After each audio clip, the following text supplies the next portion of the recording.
안녕하세요. 논리적으로 생각하는 국어 양병철입니다. 여러분들 만나서 반갑습니다. 오늘 이 시간에는 2020학년도 EBS 수능 특강 문학교재에 들어있는 두 편의 현대시를 해설해 주겠습니다. 현대시 적용학습 6강 95쪽에 있는 작품입니다. 이상의 거울과 서정주의 꽃밭의 독백인데요. 이상의 거울은 여러분들이 문학교과서를 공부하면서 경험한 학생도 있을 겁니다. 그 다음에 고등학교 1학년 때 윤동주의 자화상이라는 시를 공부하면서 함께 배운 학생들도 좀 있을 거예요. 근데 나시 같은 경우는 좀 낯설다, 이렇게 느낄 수 있습니다. 선생님이 두 편을 해설하면서 시를 읽는 방법을 함께 알려주도록 하겠습니다. 자, 첫 번째 이상의 거울입니다. 이상의 거울을 분석하기 전에 선생님 미리 얘기하지만 시는 여러분들 이렇게 쓰여 있어요. 구체적으로. 이 구체적이라는 건 여러분들 무슨 말이냐면 감각적으로 느낄 수 있다는 겁니다. 이 시만 이런 건 아닙니다. 문학이 다 이렇게 되어 있습니다. 그리고 이 구체적인 이제 장면에 이제 추상적인 의미를 담게 돼 있죠. 이 추상적인 의미를 우리가 이 구체적 장면을 근거로 해서 떠올려야 됩니다. 이게 빨리 떠오르는 학생들은 이제 공부를 좀 하고 경험을 좀 많이 한 학생들이고, 그렇지 않은 학생들은 이제 이게 구체적인 장면하고 추상적 의미가 왜 연결이 되는지 모르는 학생들도 좀 있을 겁니다. 그 다음에 시는 여러분 선생님이 분명히 정서문학이라고 했어요. 감정을 표현하는 문학이다. 그 다음에 태도를 표현한다. 태도를 우리가 달리 말해서 어조라고 하죠. 그러니까 우리는 시를 읽을 때 여러분 가장 중요한 건 일단 제목을 먼저 보고요. 분명히 이상의 거울에서 제목은 거울이죠. 그래서 이 제목을 먼저 읽고 중심 대상을 확인한 다음에 시에 쓰여져 있는 구체적인 장면을 이해하는 게 중요합니다. 이 장면이 이해가 되면 여러분들이 문제를 풀면서 이쪽으로 갈 수 있는 겁니다. 추상적 의미로. 근데 결국 이 구체적 장면이 이해가 안 되면 당연히 문제를 풀 때 이것도 연결이 안 되지 않겠습니까? 됐죠? 그러면서 동시에 이제 우리는 뭘 볼 줄 알아야 된다. 여기 이제 표현상의 특징을 여러분들이 구별할 줄 알면 되죠. 이 표현상의 특징을 잘 구별한다는 건 여러분들 학생들이 뭐가 잘 돼 있는 거예요? 개념이 아주 잘 돼 있는 겁니다.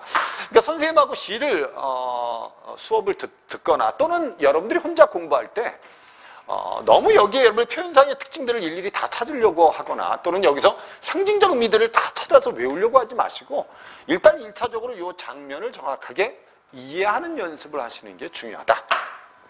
그러면 여러분들이 문제를 풀면서 이제 추상적인 의미라든지 표현상의 특징들을 구별하면서 풀어주면 되는 겁니다. 자, 첫 번째 이상의 거울을 보겠습니다. 특징이 있죠. 뭐가 안 돼 있습니까? 띄어쓰기가 안 돼 있습니다.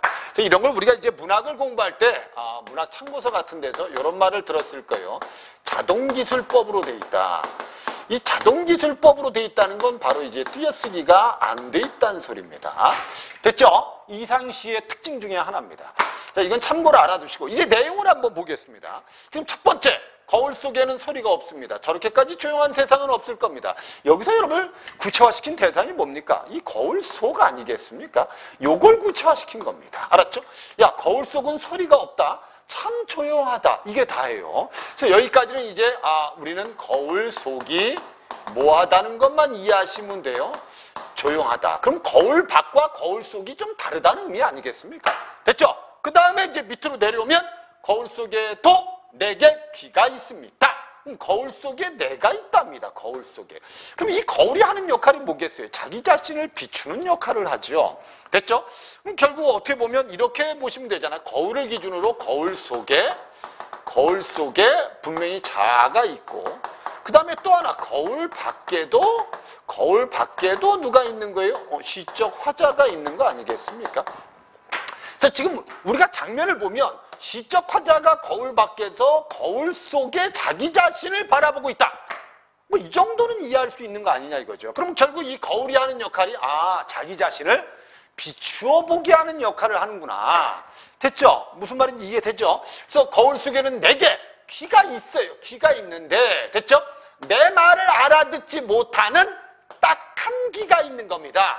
됐죠? 그럼 결국 거울 속에 나와 거울 밖에 나는 화자는 결국 뭐가 안 된다는 소리예요. 이런 뜻입니다. 소통이 안 된다는 소리예요. 귀가 있는데도 불구하고 내 말을 알아듣지 못하는 딱 한기가 있다는 건 거울 속에 나와 거울 밖의 화자가 결국 뭐가 안 된다? 소통이 안 되는구나. 그러면 귀에 상징적 의미는 이건 소통의 의미구나. 됐죠? 그 다음에 거울이 하는 역할은 뭘까? 그래, 자기를 비춰보니까 그래, 자아성찰의 계기도 되지만, 알았죠? 분명히 거울 속에 나와 거울 밖에 나가 결국 소통이 안 된다는 건 거울 때문에 뭐 돼 있다는 걸 알 수 있다. 거울 밖의 화자와 거울 속의 시적 자가 결국은 단절돼 있구나. 이렇게 이해하면 되는 겁니다. 그 다음에 밑에 거울 속에는 나는 왼손잡이에요. 알았죠? 거울 속에 나는. 근데 내 악수를 받을 줄 모르는 왼손잡이다. 그럼 결국 둘은 악수를 할 수 없답니다.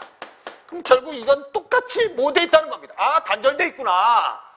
이렇게 알면 돼요. 그래서 2년하고 3년을 보면 그래, 거울 밖에 나와 거울 속에 나가 거울 때문에 단절돼 있구나. 이렇게 이해하시면 됩니다. 그리고 여기서 악수라는 단어는 요거는 이제 화해의 의미로 이제 이해할 수 있죠. 근데 결국 악수를 할 줄 모른다는 건 거울 밖에 나와 거울 속에 나가 결국 화해할 줄 모른다. 됐죠? 하나가 되지 않는다는 뜻입니다. 그럼 결국 거울이 하는 역할은 뭐다? 단절의 의미구나. 이렇게 이해하시면 됩니다.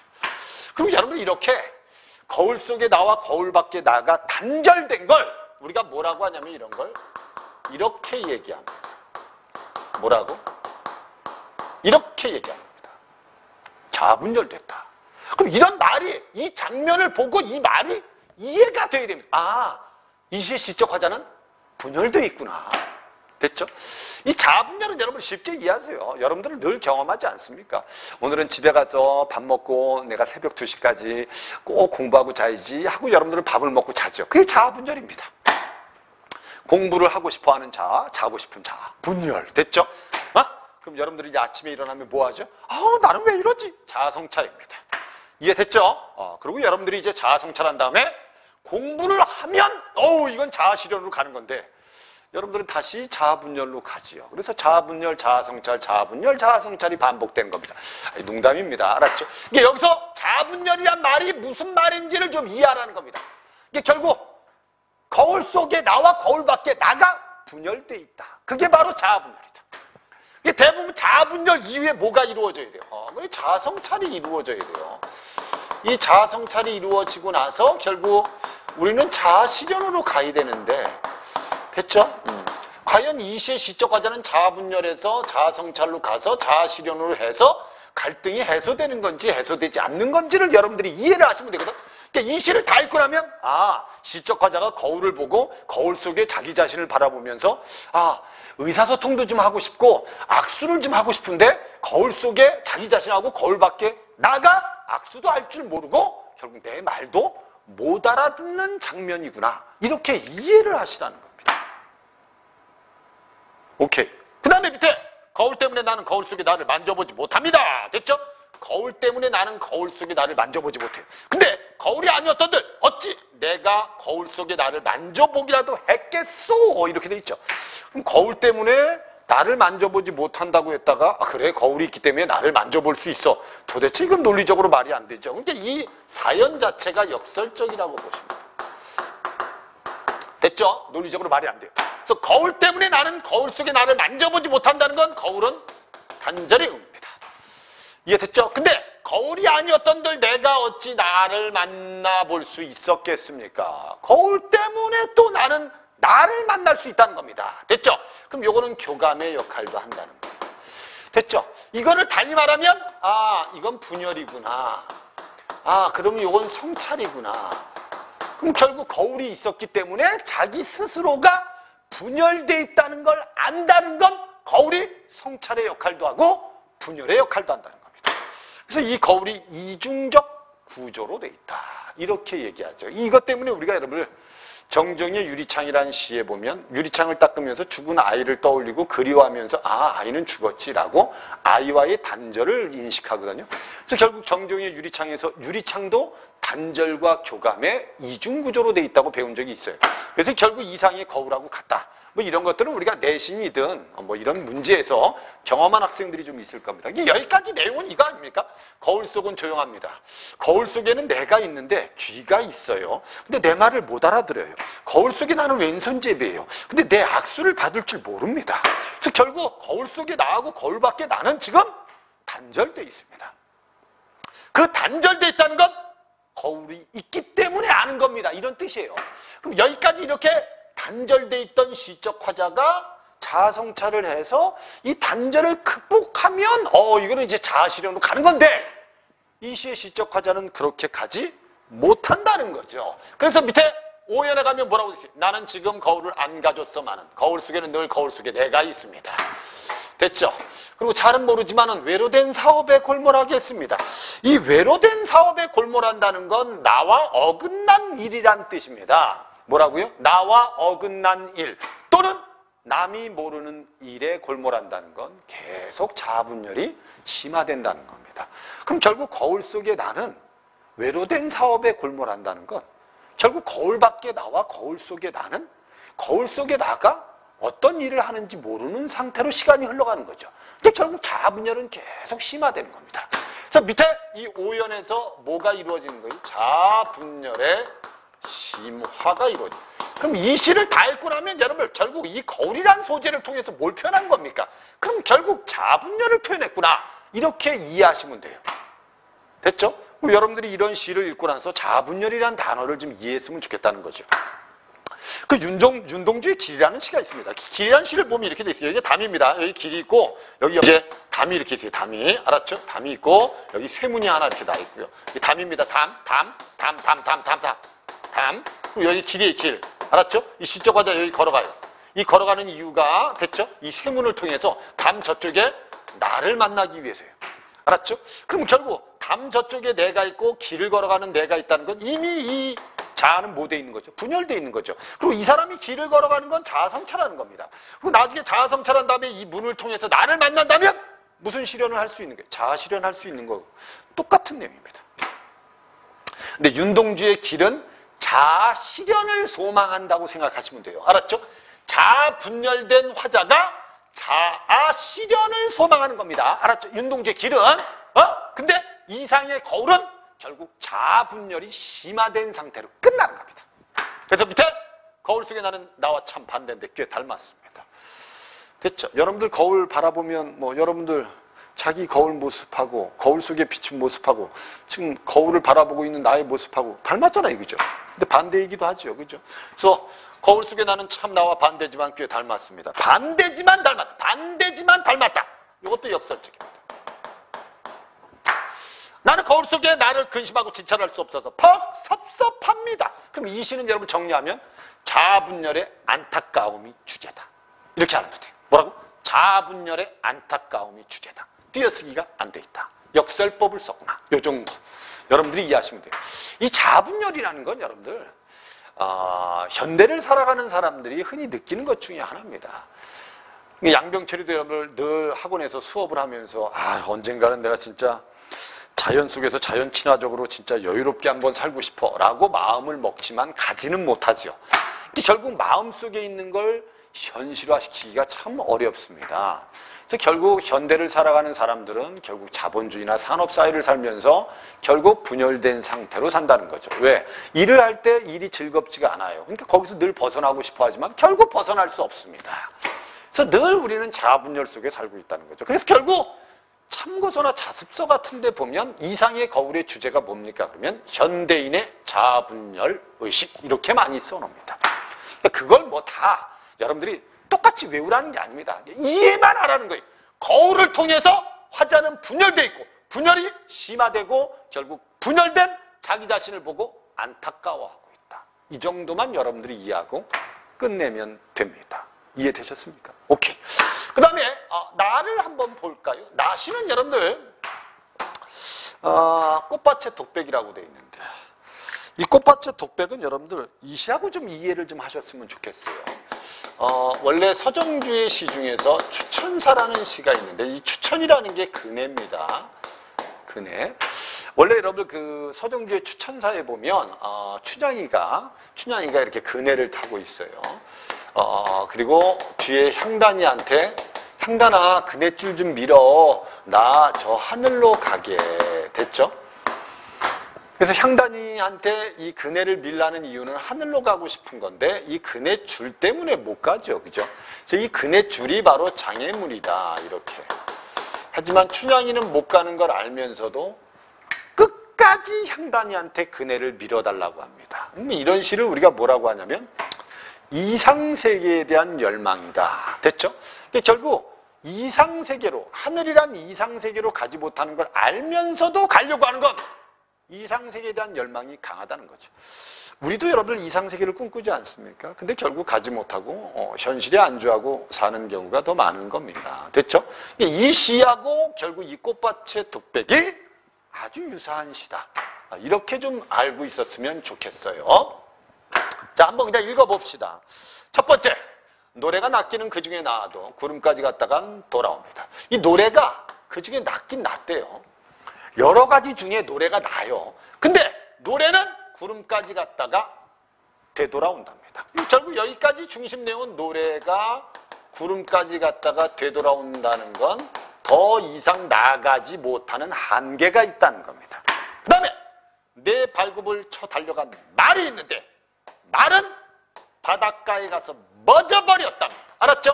결국 말도 뭐가 있다는 거예요? 더 이상 나아가지 못하는 한계를 가지고 있다는 겁니다. 아까 선생님이 그 추천사에서 얘기하는 뭐하고 같다고 생각하면 돼요? 그네하고 같다고 생각하시면 됩니다. 이 그네라는 게 열심히 밀지만 줄에 묶여서 가지 못하죠. 이 얘네들이 바로 노래도 결국 그 중에 낫지만 결국 구름까지 가서는 멈춰버리고 되돌아와 내 발굽을 달려간 말은 바닷가에 가서 멎어버립니다. 알았죠? 다 한계가 있는 겁니다. 이 결국 시적 화자는 이 노래와 말이 이렇게 한계를 가지고 있는 걸 경험하고 그 다음에 활로 잡은 산돼지, 매로 잡은 산새들 됐죠?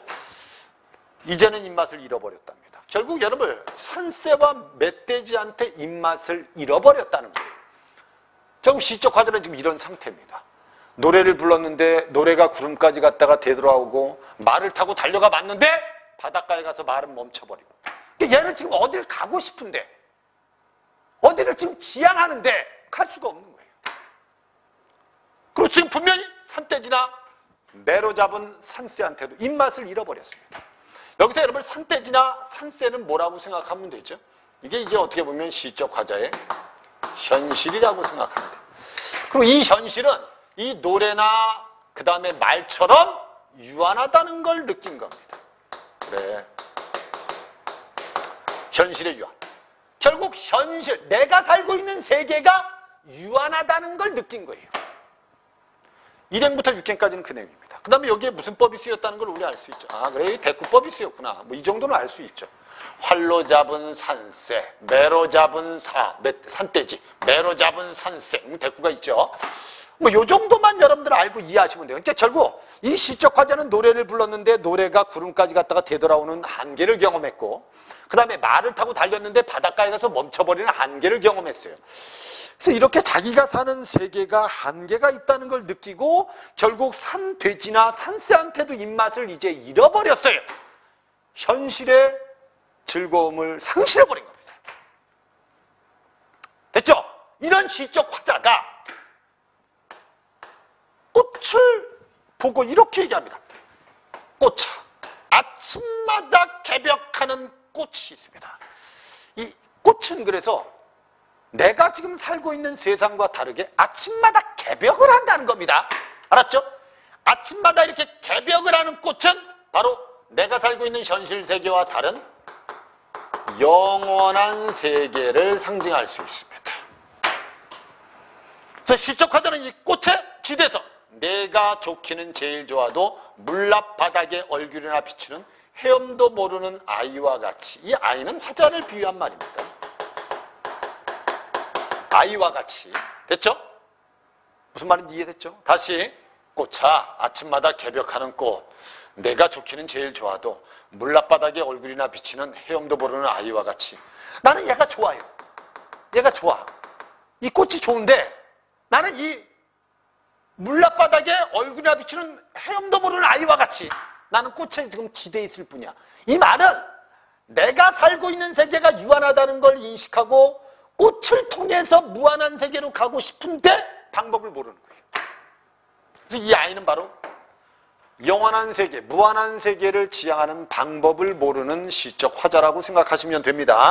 이해되셨죠? 이러고 나서 이제 나머지 사행을 정리하면 마지막은 그 내용이에요. 그냥 계속. 나는 내 닫힌 문에 기대섰을 뿐이다. 문 좀 열었고 문 좀 열었고 반복인데요. 벼락과 해일이 기릴지라. 벼락과 해일은 여러분 시련과 고난이라고 생각하시면 돼요. 시련과 고난이 해일지라도 문 좀 열어 제발. 왜 꽃한테 문 좀 열라고 하는 겁니까? 무슨 세계로 가고 싶은 거예요? 영원한 세계로 가고 싶은 겁니다. 무한한 세계로 가고 싶은 겁니다. 이렇게 이해하시면 돼요. 그럼 우리 꽃밭의 독백은 여러분들 중심 내용이 뭐다? 시적 화자가 결국 노래를 불렀는데 한계를 인식했다. 말을 탔는데 그것도 똑같이 한계를 인식했다. 그래서 산돼지하고 산새한테 입맛을 잃은 시적 화자는 결국 꽃에 기대서 꽃이 뭐를 열어주길 바란다? 문을 열어주길 바란다. 그럼 결국 꽃이 문을 열어주면 자기가 유한성을 인식했던 이 세계에서 벗어나 무한한 세계로 가고 싶어 하는 게 이 시의 시적 화자다. 이렇게 이해하시면 돼요. 여기에 뭐가 쓰였다는 건 반복이 쓰였다. 이 정도는 여러분들이 알고 있잖아요. 그렇죠? 그리고 비유법이 있네. 시적 화자를 아이에다 비유했네. 됐죠? 이 정도의 표현 기법만 여러분들이 이해하고 정리한 다음에 이제 문제를 바로 풀면 되는 겁니다. 원래 모의고사 시험을 보거나 수능 시험을 볼 때 현대시를 읽을 때는 여러분들이 아는 시가 나오면 좋겠죠. 근데 낯선 시가 나오면 항상 여러분들 대상을 찾아서 장면 이해를 먼저 하도록 노력을 하세요. 어떤 학생들은 이제 이런 장면 이해가 잘 안 되니까 문제 보기를 먼저 읽고 시를 읽는 경우도 있습니다. 여러분들이 그게 편하다면 그 방법을 써도 상관은 없습니다. 그래서 이 시를 읽고 나면 가시는 거울이란 소재를 통해서 자아분열된 화자의 모습이고 나시는 결국 꽃에 기대서 영원한 세계를 지향하는 화자의 모습이다 정도만 여러분들이 머릿속에 가지고 있으면 되지 않을까. 됐죠? 그리고 이제 문제를 한번 풀어볼까요? 가나에 대한 설명으로 적절한 걸 찾으랍니다. 가는 나와 달리 이게 여러분 수미상가는 가시나 나시에는 나타나 있지 않습니다. 그리고 이런 게 여러분 개념으로 잘 돼 있어야 돼요. 수미상가는 여러분 처음과 끝이 같거나 비슷하다 라고 알고 풀어도 되고요. 원래 정확한 의미는 처음과 끝이 상관관계가 있다 이 뜻입니다. 그래서 여기는 수미상관이 없다. 근데 나는 가와 달리, 알았죠? 가와 달리 대상에게 말을 건네는 꽃.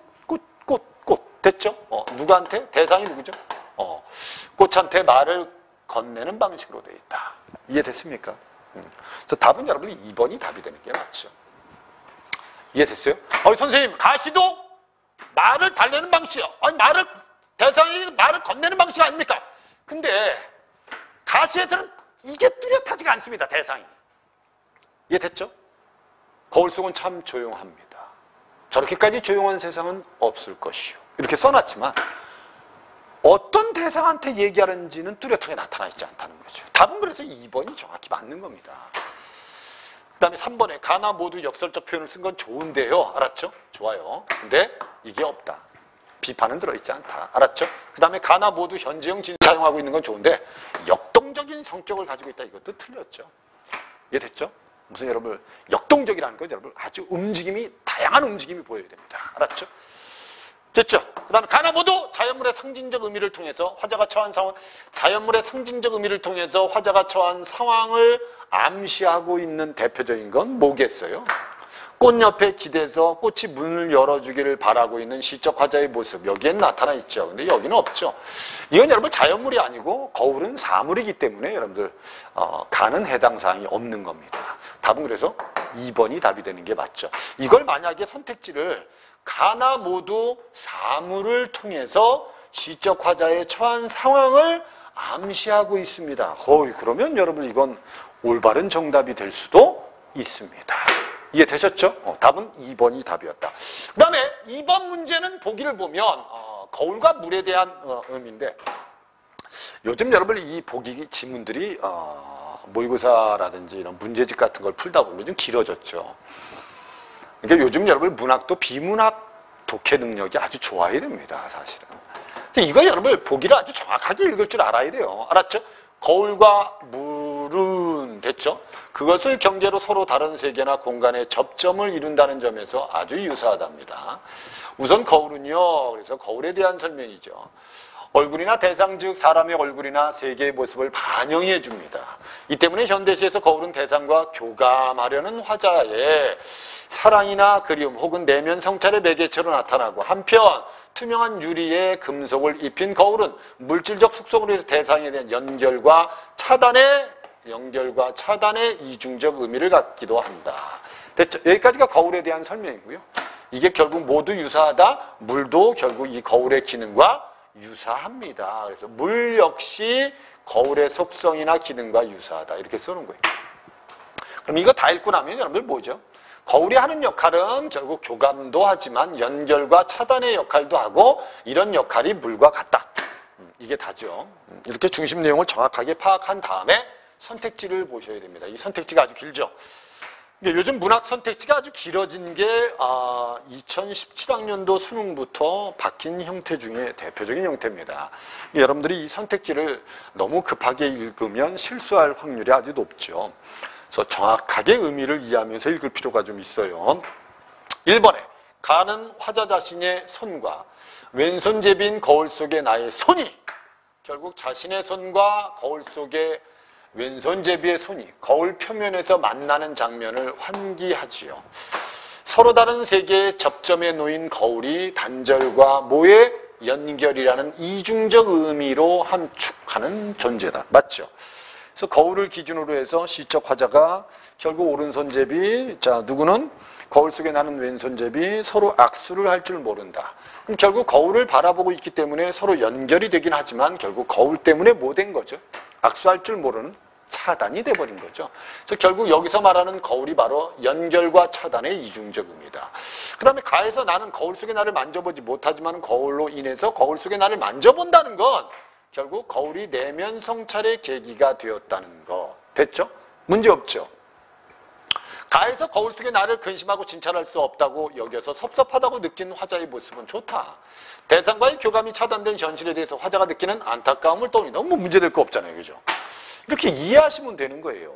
근데 밑에 4번에 나에서 말이 멈춰선 바닷가는 서로 다른 두 세계의 경계를 나타내는 말이다. 이거 어느 정도 이해가 될 수 있어요. 이게 말이 바닷가에 가서 딱 멈췄다. 그럼 이 바닷가는 무한한 세계와 유한한 세계의 경계라고 보시면 됩니다.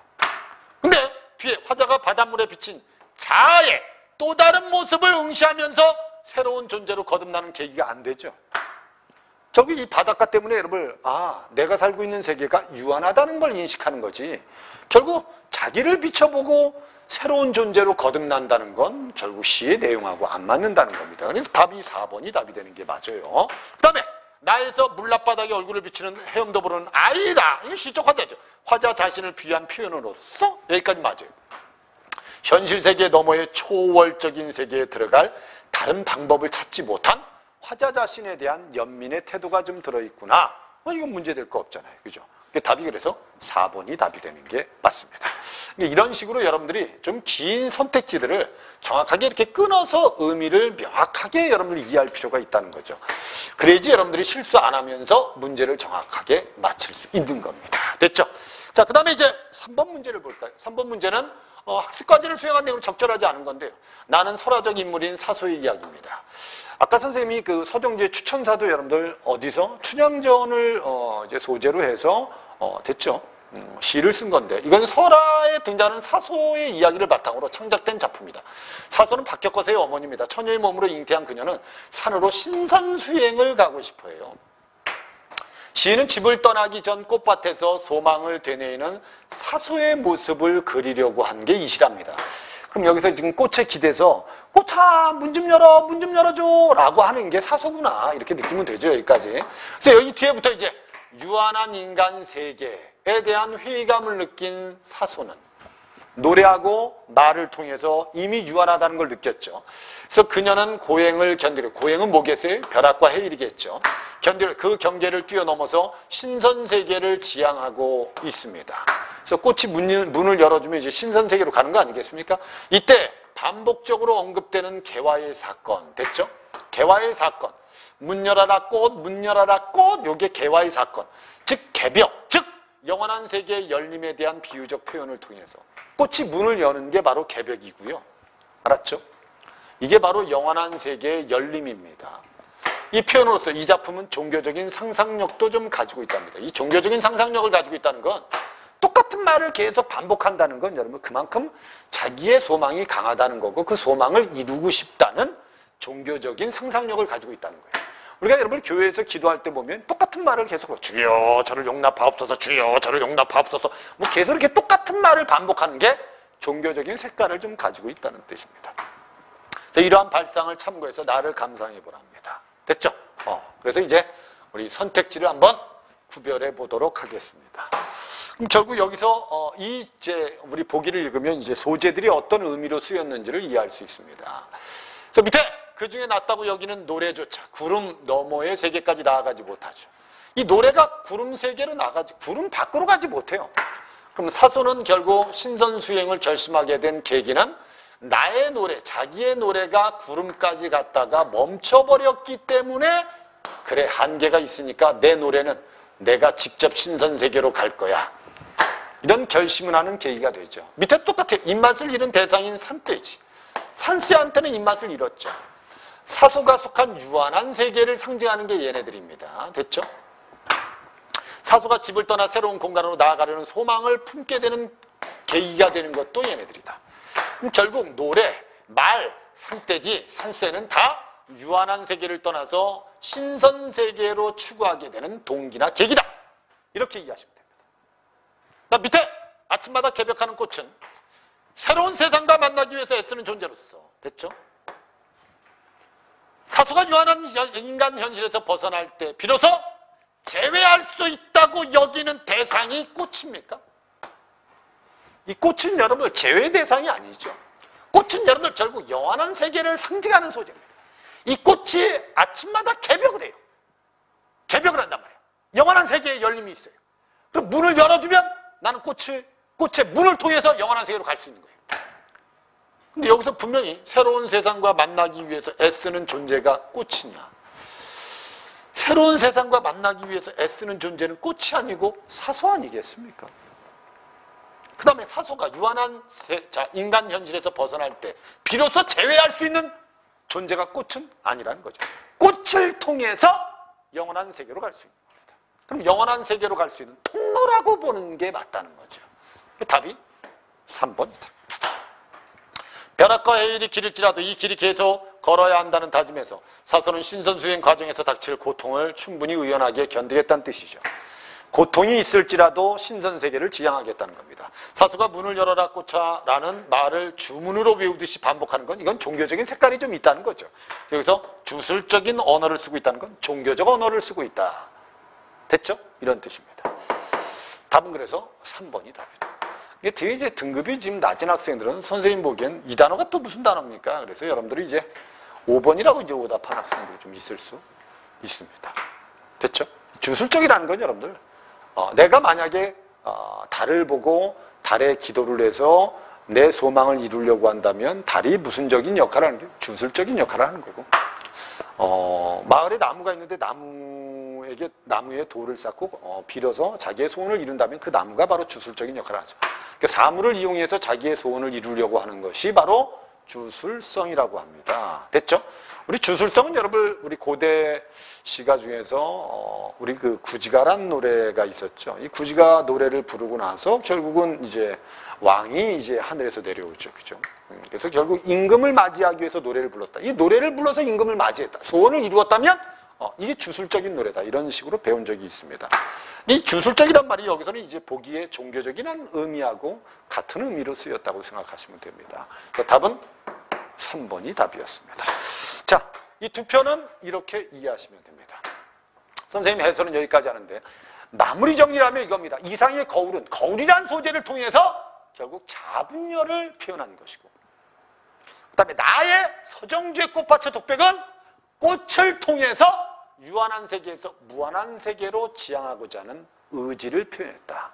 이렇게는 머릿속에 좀 알고 있으면 여러분들이 혹시나 모의고사나 또는 수능시험에 이런 시가 나오면 여러분들 읽지 않고도 또는 간단하게 읽고 문제를 다 해결할 수 있을 거라고 생각합니다. 오늘 해설은 여기까지 하겠습니다.